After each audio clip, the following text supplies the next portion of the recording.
up, YouTube? Welcome to Is It Really That Hard to Make a Trap Beat edition number 2. Check out my first video also. In this video we got the snare rolls, organ rolls, brass layers, slide effects, same stuff that was in my first video, except it's on a different beat. It's a really good trap beat. If you want to skip the tutorial and just go straight to the beat, go to the end of the video, or just read the description down there. Comment, subscribe, thumbs up. But if you are going to rate the video, judge it on the song. I could care less about the tutorial, but judge it on the song. So without further ado, let's get right into it. So these are the 4 instruments I'm using to create my brass pattern.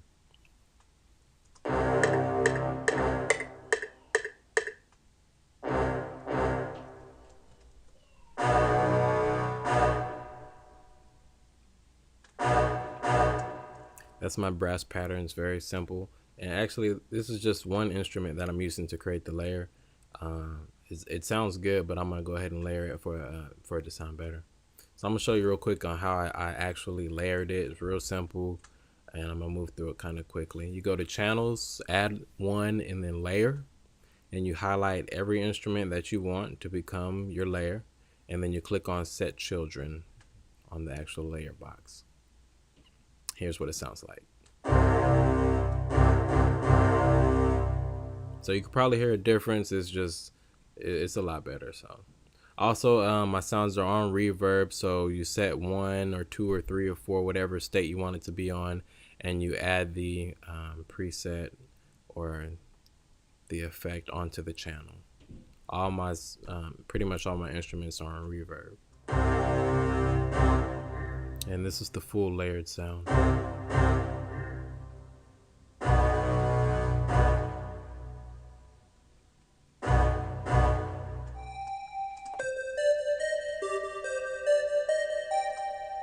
That's part of my melody. That's one of the instruments I used in the first video too. But on here, I set the channel on 2, and I have fruity delay and fruity reverb. You can kind of hear the delay effect a little bit.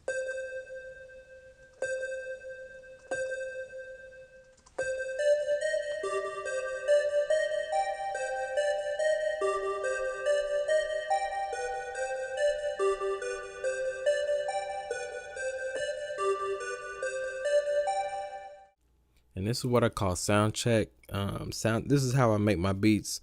You don't have to do this, but it helps. Sound check is where I lay out all my melodies and instruments on the track that I could think of, and then I end up adding percussion last. Why do you want to do this? It's because percussion makes any track sound better. So if you have a garbage melody, then your beat is going to sound decent, and you're going to think you have a decent beat, when the truth is, your melody sucks. So I lay out all kind of melodies and instruments until I'm satisfied.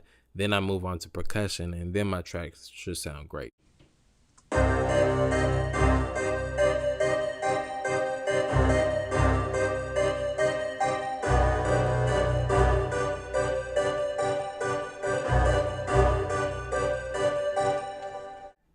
And that sounds okay, but I'm not satisfied, so I'm gonna keep it moving and continue to add more instruments. Organ rolls very simple actually. Those are my keys for my organ that I'm gonna use. And what you want to do is just take a 1/8 block or pattern and just follow what I'm doing on screen. And I'm gonna copy this and I'm gonna drop it down an octave lower. Also, just gives it more depth.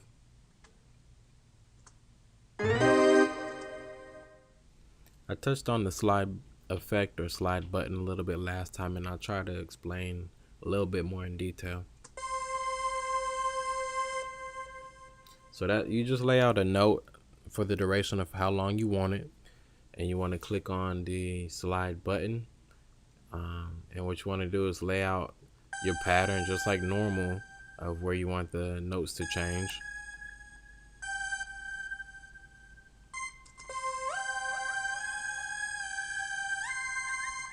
And it creates that effect for you. The longer you have it out, the slower it'll transition. The pitch will transition slower. You probably want it shorter. That's how most synths are.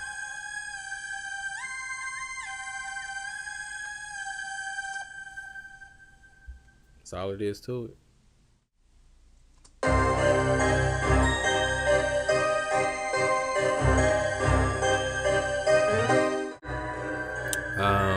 I'm satisfied with those sounds, so I'm gonna go ahead and move on to the percussion.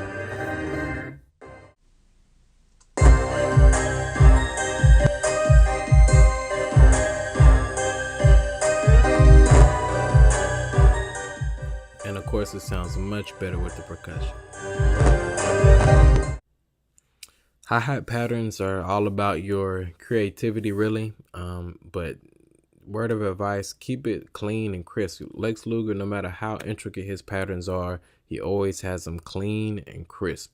I hear a lot of patterns out there, they just sound sloppy. So just keep in mind, to keep it simple if you need to, but always make it clean and make it crisp.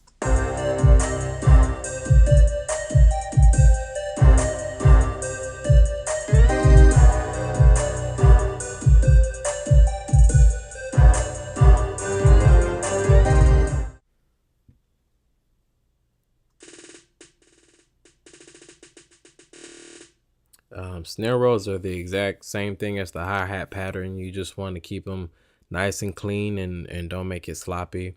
Another tip is to adjust the pitch of the different snare rolls in your pattern. That just gives it a different angle. And it's not exactly how I have mine set up, but you'll get the idea.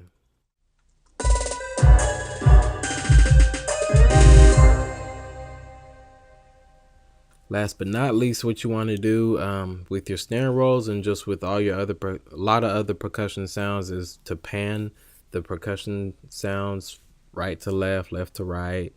Just gives it a lot of variety. There it is, edition number 2. Stay tuned for a snippet of the track at the end of the video. Comment, subscribe, thumbs up, and I'll check out my other video too, the first one. And if you didn't like it, it's all right, because it's not that hard to make a track.